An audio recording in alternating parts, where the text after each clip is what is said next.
In this section, we will talk about binary trees. So definition of a binary tree: an ordered rooted tree is a rooted tree whose subtrees are put into definite order and are themselves ordered rooted trees. An empty tree and a single vertex with no descendants, no subtrees, are ordered rooted trees as well. So we'll look at examples to make this idea clear for us. So in graph A and graph B, we have two trees, and they are the exact same tree up to isomorphism. But the difference is, if you look at these two trees, you will find out in the left-hand side tree, 2 is the left-hand branch and 4 is the right-hand most branch, whereas in the right-hand side tree, 2 is the left-hand branch, whereas 3 is the right-hand most branch. So even though they are the same tree as ordered tree, if I write the vertices in order, then they are not the same. For example, the left-hand side tree, if I write the vertices in order of appearance, it's going to be 1, 2, 3, 4, 5, 6, 7, 8, 9, 10. Whereas the tree on the right-hand side, writing the vertices will be 1, 2, 4, 3, 8, 9, 7, 6, 5, and 10. So that's the difference between these two trees in terms of their order. So this is going to bring us to the concept of an ordered binary tree, which is going to be the rest of the tree discussion for us in this class. If a tree rooted at V has P subtrees, we would refer to them as the first, second, and pth subtrees. If we restrict the number of subtrees of each vertex to be less than or equal to 2, then we have a binary ordered tree. So from each root, you will have 2 subtrees or less. So I can have 2 subtrees, 1 subtree, or 0 subtree as the 3 possibilities in a binary ordered tree.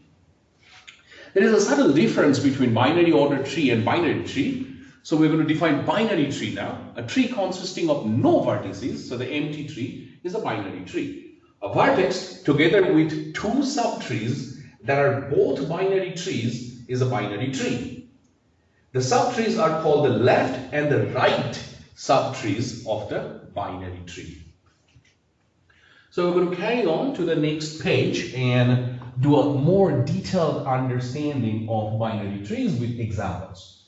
So the difference between binary trees and binary ordered trees is that every vertex in a binary tree has exactly 2 subtrees, one or both of which may be empty. While a vertex of an ordered tree may have any number of subtrees, the 2 trees in figure 1.4 would be considered identical as ordered trees, but they are not the same as binary trees. So let's go over that one more time. So if I want to read these 2 trees, the tree on the left hand side will be read as AB. The tree on the right hand side will be read as AB. So both of them are the same in terms of their orders. But think about binary trees. If A is the root, it has 2 binary subtrees. One is the vertex B and the other one is the empty one. But the left subtree for the first one, the one on the left subtree exists where the right subtree is an empty subtree. If I go to the graph on B on the right hand side, in this situation, the subtree on the right hand side exists. So this is the right hand subtree and this one is the empty one. So that's the difference between these 2 trees. So as binary trees, these are different, whereas as ordered trees, they're exactly the same. So we're going to list some information here, terminology and general facts about binary trees. A vertex of a binary tree with 2 empty subtrees is called a leaf. So we're going to associate the concept of leaf in actual tree. So basically you are looking for the vertex that doesn't have any children or any descendants, any successors is going to be called a leaf. All other vertices are called internal vertices, including the root. The number of leaves in a binary tree can vary from 1 up to roughly half of the number of vertices in the tree. For that, I refer you to exercise 4 in this section of the book of our course. And it's posted on D12, so you can go ahead and check that result. It's actually done in the book that claims that the number of leaves in a binary tree can vary up to 1 to roughly half of the number of vertices of the tree. The maximum number of vertices at level k of a binary tree is 2 to the power k, k greater or equal to 0. For that, please see the exercise 6 in the book in this section. A full binary tree is a tree for which each vertex has either 0 or 2 empty subtrees. In other words, each vertex has either 2 or 0 children. See exercise 10.4.6.7 of this section for a general fact about full binary trees. So these are just general properties that I have listed for you, and we're going to understand these properties in much more elaborate and easier senses in our future exercises. The important concept that we're going to now talk about is called traversals. Traversals are ways to read the levels of the vertices, and there are precisely 3 types of traversals. Pre-order traversal, where you visit the root of the tree first, then you have the pre-order traverse the left subtree, and then you traverse the right subtree.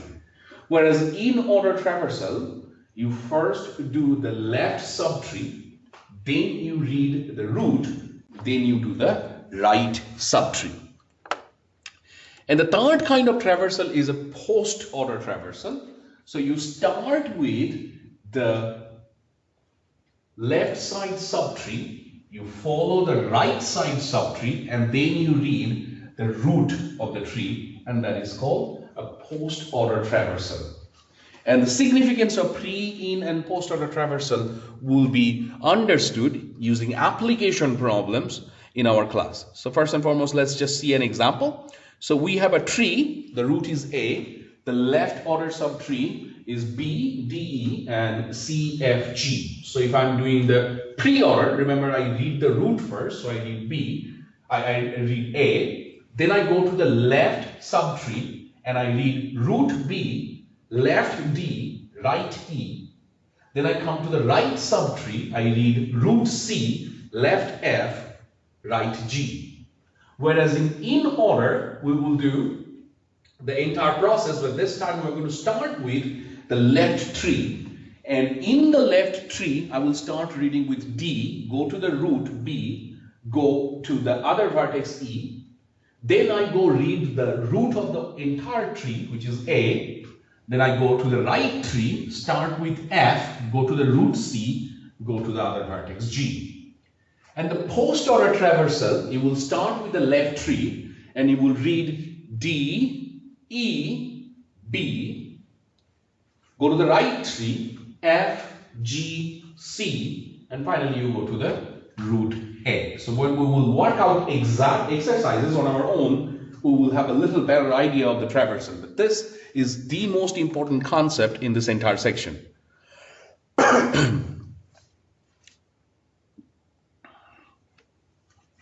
So then there is an algorithm. It's called a binary short tree creation. And I'm going to skip this algorithm from my lecture. If you're interested, and especially those of you who are computer science majors, you should go over this algorithm and understand it a little better. So we will go ahead and start talking about expression trees, which are going to be used for order of operation in our basic arithmetic. So think about the expression x equal to a star b minus c over d plus e. Since it is customary to put precedence on multiplication and division, we can write x as multiplying a and b first, dividing c by d first, and then doing the subtraction, and then adding e. Consecutive multiplication, divisions, or additions of fractions are evaluated from left to right. We can analyze x further by noting that it is the sum of the two simpler expressions, a star b minus c over d and e. The first of these expressions can be broken down further into difference of the expression a star b and c divided by d, when you decompose any expression into left expression, operation, right expression, the expression tree of that expression is a binary tree whose root contains the operation and whose left and right subtrees are the trees of the left and right expressions respectively. So this is the concept of expression trees, and that's going to be rest of this section for us. We're going to study it much more thoroughly. So the expression that we just have talked about can be expressed as in a tree. So x, what we did first, we added two expressions, a star b minus c over d with e. Then I look at a star b minus c over d. How do you get that thing? Well, you subtract c over d from a star b and you get this expression a star b minus c over d. And hence the entire tree form for this expression is given by this. Now it is important when you are reading this expression how you are reading it, whether you are reading it in pre-order, post-order, or in order. And that's what we are going to discuss in the rest of this lecture note as pre-text, post-text, and in-text. So the following are some examples of expression trees. For example, we're going to say we intend to apply addition and subtraction operation in x first. We would parenthesize the expression to look like a star b minus c divided by d plus e. Its expression tree appears in figure 1.12a. So let me draw it for you, then we're going to go and check it. So think about this expression. So what you want to do, you want to do b minus c first. Then you multiply that with a. Then you divide that entire thing with the sum of d plus e. So what we will say, think about, you have b and c, and you have the minus, that means you got b minus c at that point. Then you want to, whatever you got from b minus c, you want to multiply that with a. So I will say a is my other vertex, and I'm going to multiply these two answers. What else I'm going to do, whatever I got this way, I'm going to divide the answer of this thing. I'm going to divide that answer by one other expression d plus e. So where do I write it? I say d and e are two vertices and I am going to add them. Whatever answer I got, I'm going to go use the division and associate them this way. So that is your decision tree. So we're going to go check this work with the example worked out in figure 1.12a. So let's go ahead. And as we have talked about, this is exactly what I was telling you. Now, instead of going back to the previous page, let's try to understand how we are going to interpret the decision trees or the expression trees in B and C. So if I look at the left hand side one, the B one, then see I have A times A. So by the symbol times, I get A squared. Similarly, I have B squared, B times B. So this should be B squared here. What else I have? I have A squared minus B squared. So this expression tree stands for A squared minus B squared. Whereas if I look at the next one and I do the in order reading, why I said in order? Well, you will start with the left tree. So you will do A plus B. Then you go to the original root. So that will be star A minus B. And if you remember, A squared minus B squared is A plus B times A squared minus B squared. So it is the verification of that fact using the in order reading of the expression trees. So we're going to carry on and we're going to just introduce new names for these things. So these are called prefix, postfix, and infix when you use them. So the pre-order, post-order, and in order for mathematical expressions are called prefix, infix, and postfix. So the exercises that we're going to do is our next step. And I am going to skip this and start with the exercise. So it says, draw the expression trees for the following expressions. So the order of operation is pretty clear in this expression, so I'm going to just work out each of them. So the first one is A times B plus C. So as I can see, I will say B plus C, and then I will say the expression X is going to be A, and I will say times, so X is here, and this one is the star one. So what I get B plus C at this root level, and then I multiply A with B plus C to get the given expression. Answer to your question, as simple as that. So in your homework, what I have done, I have given you expression and I asked you to draw the tree, or I have given you a tree and asked you to write down the corresponding expression. And sometimes I have asked you to evaluate these expressions. So in order to evaluate these expressions, you first have to draw the tree, understand the in reading, and then you are going to get these answers evaluated. Okay, so let's go ahead and do the second one. This is AB plus C. How do I write AB plus C? Well, you will say A, B, and these should be multiplied. And then I have plus C.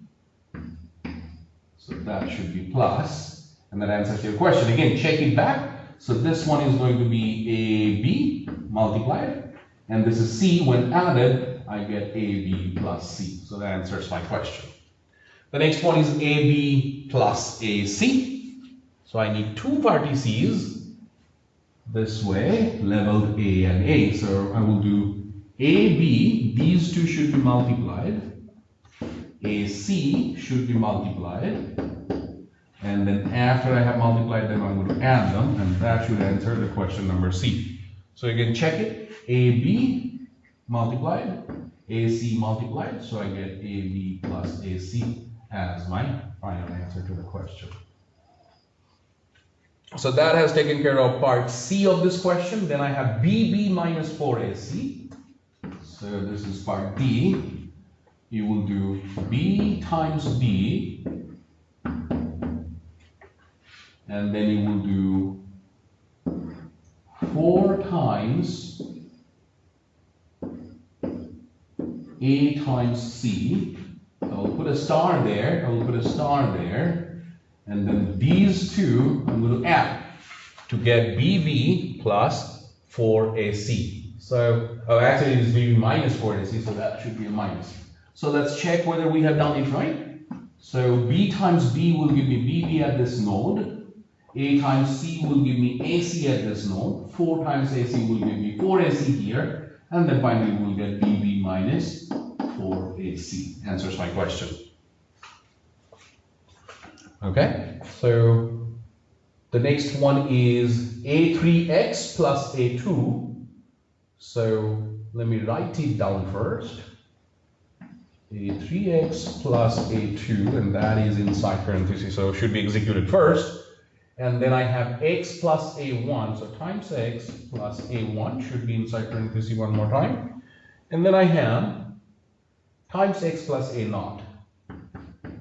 So this is what we will try to execute in terms of an expression tree. So let's try to do it. Well, we will start with A3x. So I will say this is A3 and this is x. If I multiply them, I get A3x. With this multiplication, I should be adding A2. Whenever I got that sum, I should be willing to add A1 with it. Now with this sum, I should be willing to multiply x with it. And finally, with this multiplication, I should be adding A0 with it. So that's my tree. So now let's trace back and try to see whether that makes sense or not. So let's start. So this is A3x. That's what I get here. A3x, when added with A2, will give me A3x plus a2.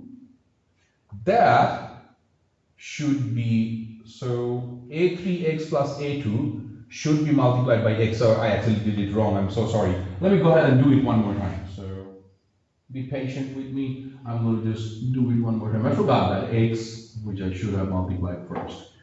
So let's start working on this one more time. So we have a3x, that's the insidemost one. So we'll say a3 and x, and they should be multiplied. And then I should be adding a2. Once I have added, I'm going to multiply x with that.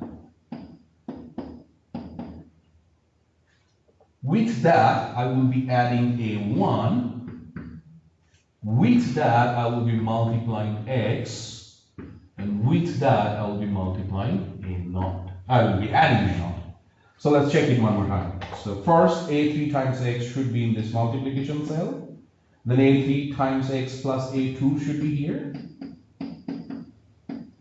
Once I have a3x plus a2, then I'm going to multiply that by x. So that will be a3x plus a2 times x. Then you add a1 with it. So you get a3x plus a2 times x plus a1. Then you multiply x with that result. So you get a3x plus a2 times x plus a1 times x. And finally you add a0 with it.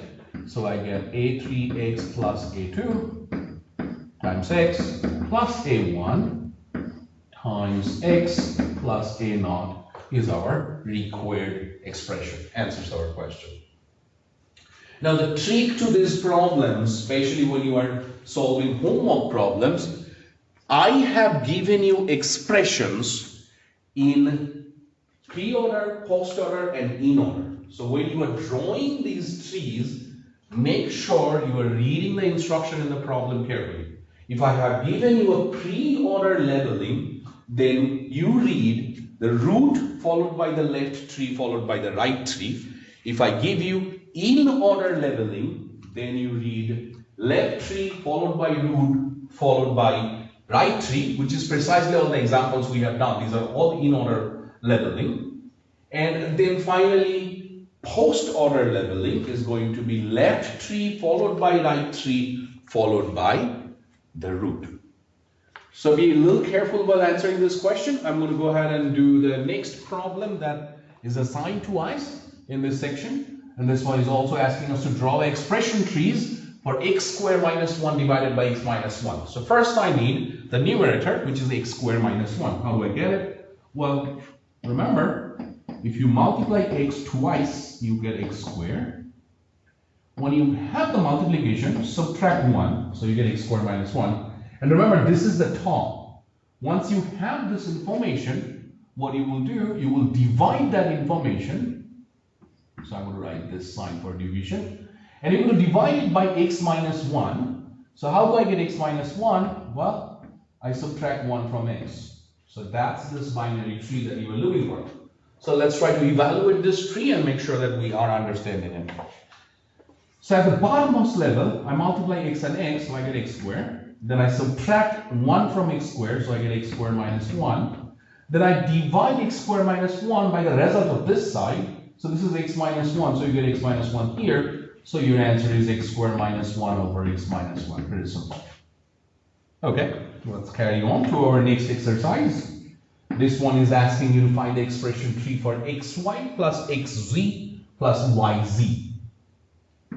xy plus yz plus xz. I don't remember the exact order, but it doesn't really matter. Okay, so it's xz plus yz, so I can change it. xz plus yz. And remember, these are all multiplications. These little things are all multiplications, so you can go ahead and do it. Then you can add these two first, xy plus xz. Once you have the sum, you can add it with yz. So let's again check it. I get xy at this multiplication level, xz at this multiplication level. I add them as xy plus xz, and then I add yz with it. So I get xy plus xz plus yz. So that precisely has completed our task for this section. As I have mentioned multiple times now, the homeworks for this section are a little non-trivial. They're pretty simple once you get into the concept. So if you have any question about the homeworks for this section, do not hesitate to come join the virtual office hour or email me with your question. The pre-order, post-order, and in-order reading of the graph could turn out to be extremely difficult and challenging. So I want you to start working on these problems as soon as you can. The only section that is left from trees for us is going to be counting binary trees. And again, that is one section that I am not going to ask you a bunch of questions. In fact, this is something that will give us very hard time understanding. So I'm going to skip the mathematical detail in that thing, just give you the basic results. That will be the next video lecture.